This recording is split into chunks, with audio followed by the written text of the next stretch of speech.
Who decides whether you shall be happy or unhappy? The answer: you do. A television celebrity had as a guest on his program an aged man, and he was a very rare old man indeed.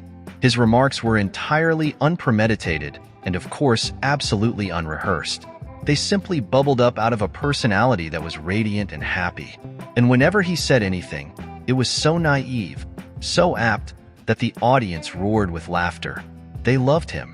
The celebrity was impressed and enjoyed it with the others. Finally, he asked the old man why he was so happy. "You must have a wonderful secret of happiness," he suggested. "No," replied the old man, "I haven't any great secret. It's just as plain as the nose on your face. When I get up in the morning," he explained, "I have two choices, either to be happy or to be unhappy. And what do you think I do? I just choose to be happy, and all there is to it." That may seem an oversimplification, and it may appear that the old man was superficial, but I recall that Abraham Lincoln, whom nobody could superficial, said that people were just about as happy they made up their minds to be. You can be unhappy if you want to be. It is the easiest thing in the world to accomplish. Just choose unhappiness. Go around telling yourself that things aren't going well, that nothing is satisfactory, and you can be quite sure of being unhappy. But say to yourself, "Things are going nicely, life is good. I choose happiness," and you can be quite certain of having your choice. Children are more expert in happiness than adults. The adult who can carry the spirit of a child into middle and old age is a genius, for he will preserve the truly happy spirit with which God endowed the young. The subtlety of Jesus Christ is remarkable, for he tells us that the way to live in this world is to have the childlike heart and mind. In other words, never get old or dull or jaded in spirit. Don't become super sophisticated. My little daughter Elizabeth, age 9, has the answer to happiness. One day I asked her, "Are you happy, honey?" "Sure, I'm happy," she replied. "Are you always happy?" I asked. "Sure," she answered. "I'm always happy." "What makes you happy?" I asked her. "Why, I don't know," she said. "I'm just happy." "There must be something that makes you happy," I urged. "Well," she said, "I'll tell you what it is. My playmates. They make me happy. I like them. My school makes me happy. I like to go to school." Elle didn't say anything. She never got that from me. I like my teachers, and I like to go to church. I like Sunday school and my Sunday school teacher. I love my sister Margaret and my brother John. I love my mother and father. They take care of me when I'm sick, and they love me and are good to me. That is Elizabeth's formula for happiness.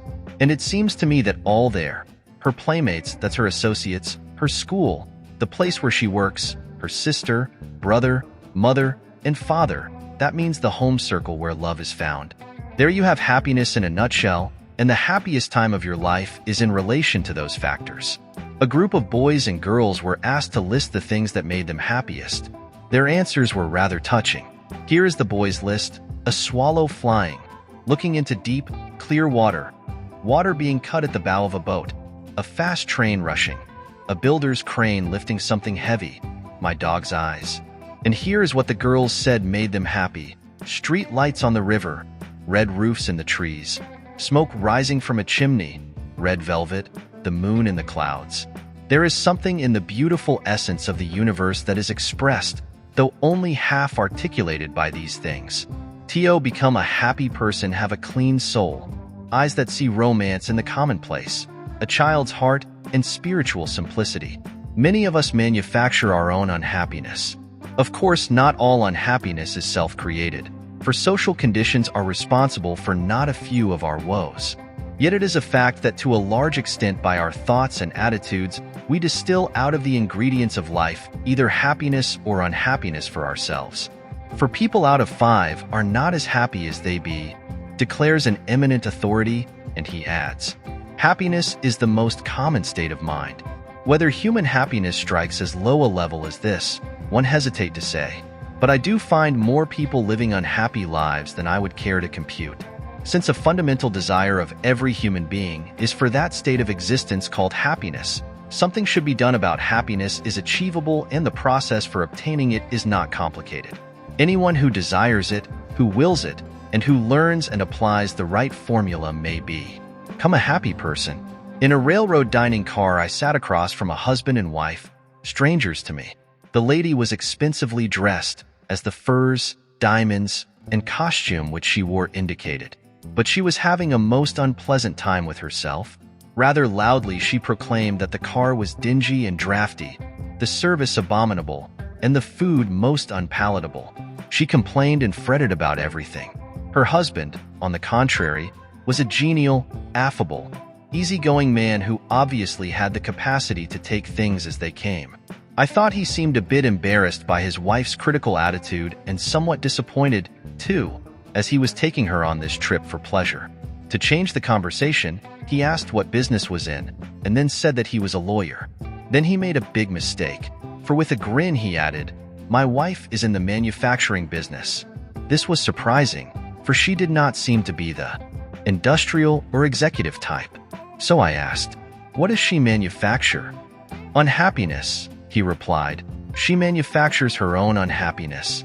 Despite the icy coolness that settled upon the table following this ill-advised observation, I was grateful for his remark, for it describes exactly what so many people manufacture their own unhappiness.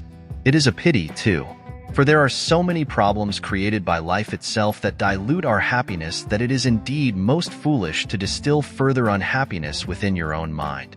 How foolish to manufacture personal unhappiness to add to all the other difficulties over which you have little or no control. Rather than to emphasize the manner in which people manufacture their own unhappiness, let us proceed to the formula for putting an end to this misery-producing process. Suffice it to say that we manufacture our unhappiness by thinking unhappy thoughts, by the attitudes which we habitually take, such as the negative feeling that everything is going to turn out badly, or that other people are getting what they do not deserve and we are failing to get what we do deserve. Our unhappiness is further distilled by saturating the consciousness with feelings of resentment, ill will, and hate. The unhappiness-producing process always makes important use of the ingredients of fear and worry. Each of these matters is dealt with elsewhere in this book. We merely want to make the point at the present time and stress it forcefully that a very large proportion of the unhappiness of the average individual is self-manufactured. Then, may we proceed to produce not unhappiness but happiness? An incident from one of my railroad journeys may suggest an answer. One morning in a Pullman sleeping car, approximately a half-dozen of us were shaving in the Met Asterisk Lounge. As always in such close and crowded quarters after a night on the train. This group of strangers was not disposed to be gay, and there was little conversation, and that little was mostly mumbled. Then a man came in wearing on his face a broad smile. He greeted us all with a cheery good morning, but received rather unenthusiastic grunts in return. As he went about his shaving, he was humming, probably quite unconsciously, a gay little tune. It got a bit on the nerves of some of the men. Finally, one said rather sarcastically, "You certainly seem to be happy this morning. Why all the cheer?" "Yes," the man answered. "As a matter of fact, I am happy. I do feel cheerful." Then he added, "I make it a habit to be happy." Surprised, the girl said, "Why should I give a prayer of thanksgiving?" "Because," said Ralston, "many people have become orphans much younger than you. You had your mother for a long, long time. And besides, you still have her. You will see her again. She is near to you now, and she always will be near to you. Maybe," he said, "she is right with us now, the two of us as we talk." The sobs ended and the tears dried. Ralston's kindness had the same effect on the daughter as it had had on the mother. In this huge station, with thousands of people passing by, the two of them felt the presence of the one who inspired this wonderful redcap to go around this way spreading love. "Where love is," said Tolstoy, "God is." And we might add, where God and love are, there is happiness. So a practical principle in creating happiness is to practice love. A genuinely happy man is a friend of mine, H.C. Mattern, who, with his equally happy wife, Mary, travels throughout the country in the course of his work.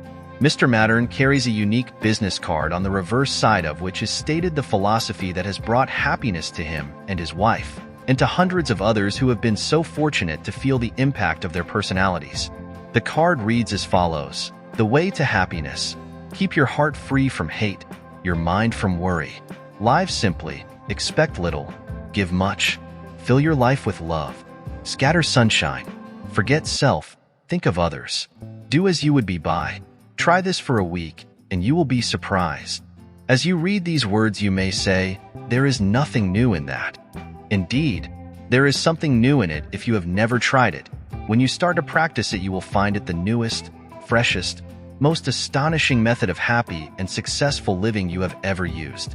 What is the value of having known these principles all your life if you have never made use of them? Such inefficiency in living is tragic. For a man to have lived in poverty when all the time right on his doorstep is gold indicates an unintelligent approach to life. This simple philosophy is the way to happiness. Practice these principles for just 1 week, as Mr. Mattern suggests, and if it has not brought you the beginnings of real happiness, then your unhappiness is very deep-seated indeed. Of course, in order to give power to these principles of happiness and make them work, it is necessary to support them with a dynamic quality of mind. You are not likely to secure effective results even with spiritual principles without spiritual power. When one experiences a dynamic spiritual change inwardly, success with happiness-producing ideas becomes extraordinarily easy. If you begin to use spiritual principles, however awkwardly, you will gradually experience spiritual power inwardly. I can assure you that this will give you the greatest surge of happiness you have ever known. It will stay with too, as long as you live a God-centered life. In my travels about the country, I have been encountering an increasing number of genuinely happy individuals. These are persons who have been practicing the techniques described in this book, and which I have presented in other volumes, and in other writings and talks, and which other writers and speakers have likewise been giving to receptive people. It is astonishing how people can become inoculated with happiness through an inner experience of spiritual change. People of all types everywhere are having this experience today. In fact, it has become one of the most popular phenomena of our times, and if it continues to develop and expand, the person who has not had a spiritual experience will soon be considered behind the times. Nowadays, it is smart to be spiritually alive. It is old footyism to be ignorant of that happiness-producing transformation which people everywhere are enjoying at this time. Recently, after finishing a lecture in a certain city, a big, strapping, fine-looking man came up to me. He slapped me on the shoulder with such force that it almost bowled me over. "Doctor," he said in a booming voice, "how about coming out with the gang? We are having a big party at the Smith's house, and we would like you to come along. It's going to be a whale of a shindig, and you ought to get in on it." So ran his racy invitation. Well, obviously this didn't sound like a proper party for a preacher, and I was hesitant. I was afraid I might cramp everyone's style, so I began to make excuses. "Oh, forget it," my friend told me. "Don't worry, this is your kind of party. You will be surprised. Come on along. You will get the kick of your life out of it." So I yielded and went along with my buoyant and racy friend, and he was certainly one of the most infectious personalities I had encountered in quite a while. Soon we came to a big house set back among trees with a wide, sweeping driveway up to the front door. From the noise issuing the open windows, there was no question but that quite a party was in progress, and wondered what I was getting myself into. My host, with a great shout, dragged me into the room, and we had quite a handshaking time. And he introduced me to a large group of exuberant people. They were a happy, joyous lot of folks. I looked around for a bar, but there wasn't any. All that was being served was coffee, fruit juice, ginger ale, sandwiches, and ice cream. But there were lots of those. These people must have stopped somewhere before coming here, I remarked to my friend.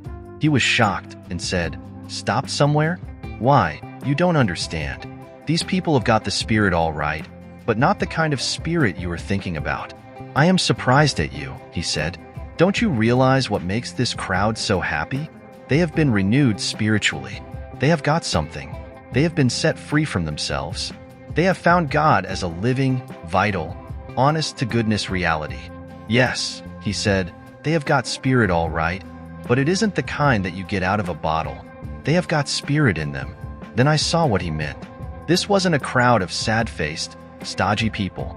They were the leaders of that town. Businessmen, lawyers, doctors, teachers, society people, and a lot of simpler folks besides, and they were having a wonderful time at this party. Talking about God, and they were doing it in the most natural manner imaginable. They were telling one another about the change that had occurred in their lives through revitalized spiritual power. Those who have the naive notion that you can't laugh and be gay when you are religious should have been in on that party. Well, I went from that party with a Bible verse through my mind. In him was life, and the life was light of men, John 1 verse 4. That was the light I starred on the faces of those happy people. An inner light reflected outwardly on their faces, and it came from effervescent spiritual something that they had taken themselves. Life means vitality, and these people were getting their vitality from God. They had found the power that creates happiness. This is no isolated incident. I venture the assertion in your own community, if you will look around them, you will find lots of people just like those described above. If you don't find them in your own hometown, to the Marble Collegiate Church in New York City, and you will find them by the score. But you can get the same spirit by reading this book if you practice the simple principles set forth. As you read this book, believe what you read, because it is true. Then start working on the practical suggestions the book contains, and you, too, will have the spiritual experience that produces this quality of happiness. I know this is so, because many of those to whom I have referred shall refer in later chapters got their vital new life in the same way. Then, having been changed inwardly, you will begin to create out of yourself not unhappiness, but a happiness of such quality and character that you will wonder if you are living in the same world. Matter of fact, it won't be the same world because you are not the same, and what you are determines the world in which you live. So as you change, your world changes also. If happiness is determined by our thoughts, it is necessary to drive off the thoughts which make for depression and discouragement. This can be done first by simply determining to do it. Second, by utilizing an easily employed technique which I suggested to a businessman. I met him at a luncheon and have seldom heard such gloom as he got off. His conversation would have been ultra-depressing had I permitted it to affect me. It reeked with pessimism. To hear him tell you would think everything was headed for ruin. Of course, the man was tired. Accumulated problems had swamped his mind, which was seeking release and retreat from a world which was too much for his depleted energy. His principal trouble was in his depressed thought pattern. He needed an infusion of light and faith. So rather boldly I said, "If you want to feel better and stop being miserable, I can give you something that will fix you up." "What can you do?" he snorted. "Are you a miracle?" "No," I replied, "but I can put you in touch with J Miracle Worker who will drain off that unhappiness of yours and give you a new slant on light."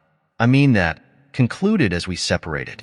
Apparently, he became curious, for he got in touch with me later, and I gave him a little book of mine, called Thought Conditioners. It contains 40 health and happiness-producing thoughts, inasmuch as it is a pocket-sized booklet. I suggested that he carry it for easy consultation and that he drops one or the suggested thoughts in his mind every day for 40 days. I further suggested that he commit each thought to memory, thus allowing it to dissolve in consciousness, and that he visualizes this healthy thought sending a quieting and healing influence through his mind. I assured him that if he would follow this plan, these healthy thoughts would drive off the diseased thoughts that were sapping his joy, energy, and creative ability. The idea at first impressed him as being a bit queer, and he had his doubts, but he followed directions. After about 3 weeks, he called me on the telephone and shouted, "Boy, this sure works. It is wonderful. I have snapped out of it, and I wouldn't have believed it possible." He remains snapped out of it and is a genuinely happy person. This pleasant condition resulted because he became skilled in the power to create his own happiness.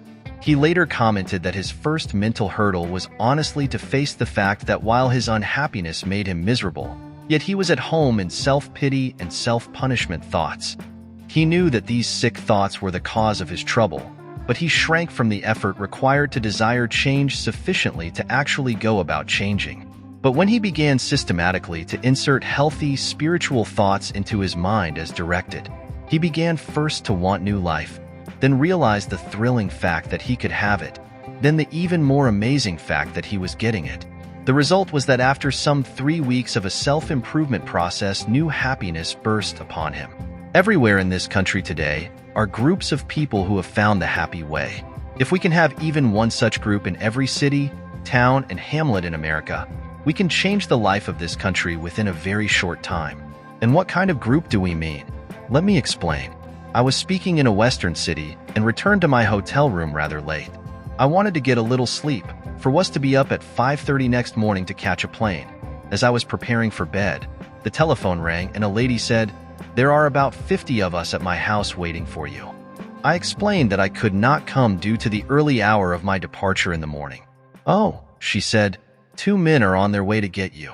We have been praying for you, and we want you to come and pray with us before you leave the city." I am glad Jay went, though I had very little sleep that night. The men who came for me were a couple of alcoholics who had been healed by the power of faith. They were 2 of the happiest, most lovable fellows you can imagine. The home to which they took me was packed. People were sitting on the stairways, on the tables, on the floor. One man was even perched on the grand piano. And what were they doing? They were having a prayer meeting. They told me that 60 such prayer groups were going on in that city all the time. I was never in such a meeting. They were anything but a stuffy group. They were a released, happy crowd of real people. I found myself strangely moved. The spirit in that room was tremendous in its lifting force. The group would burst into song, and I never heard such singing.